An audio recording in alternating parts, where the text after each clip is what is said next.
part of your religious education syllabus, because they say, in a way that gives us a hint, a glimpse, that maybe something survives death. So death is not end. You're not snuffed out. Something continues to exist even after the body has stopped living. This is what they're discovering. And this is something that is well researched. So it's not something that's airy-fairy.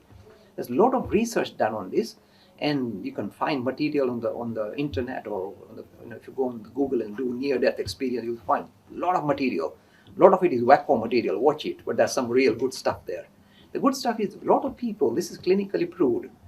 When they are declared clinically dead, means the brain has stopped functioning, the hearts have stopped functioning, the lungs have stopped functioning, the person is dead in every other sense. And then after a few minutes, the person wakes up and, hello, I say, you go, what's happened? They suddenly come back. So they come back, people keep coming back like that. And it's not just once in a while. It happens quite regularly, if you like, not that regular, but it happens in many cases. So these are called near-death experience. So you can then quiz the person saying, what happened to you? And he will tell you his experience when you thought he was dead. He said, I wasn't dead. And then he recounts very interesting material. This is recorded, proper, scientifically researched material. He will recall that he could actually see what was happening in the operating theater. And suppose an operation is taking place and the person is declared dead, and the family come and they cry, and the doctor say, oh, sorry, madam, I couldn't say.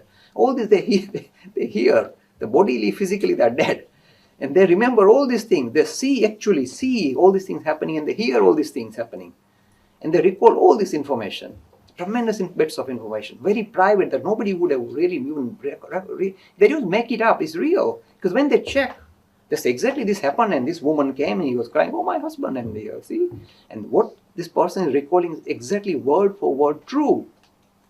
So the question arises, how did he find out? He was physically dead. The ears were not listening, there was no brain function, the eyes were not operating, they were closed. How could he see and hear what was happening in the operating theater after he was declared dead? So this is intriguing the science lobby, so they call it NDE. They must find special, kind of NDE, near-death experience, and they do a lot of research on it. It's ongoing phenomena. So the only thing is, we have got a hint that something survives death. We are not snuffed out. So this is the first thing that we got, some scientific, some acceptable evidence that something survives death. That's all we can say.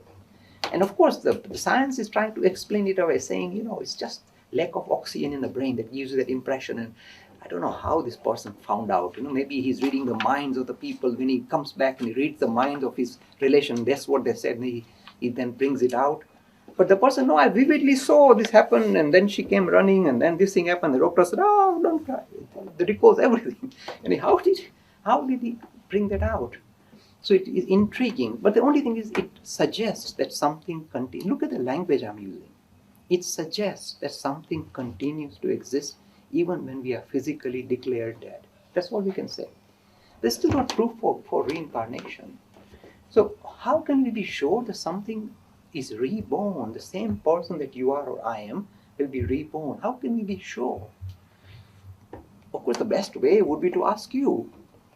You've been born, says Hindu religion and all the Indic religions. You have been born again and again many a times. So surely remember at least one of your past lives. When you were a prince or a king or a queen or Cleopatra or whatever in your past life, surely you recall one of those past glorious lives. Now this life is boring, living in Ealing and all that. But last time it was Queen of Egypt or something.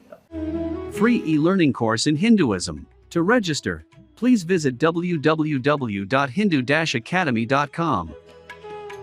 Talks on Hinduism. Sponsored by People Care. Encouraging caring for the elderly in their own homes. For more information, please visit peoplecare.com.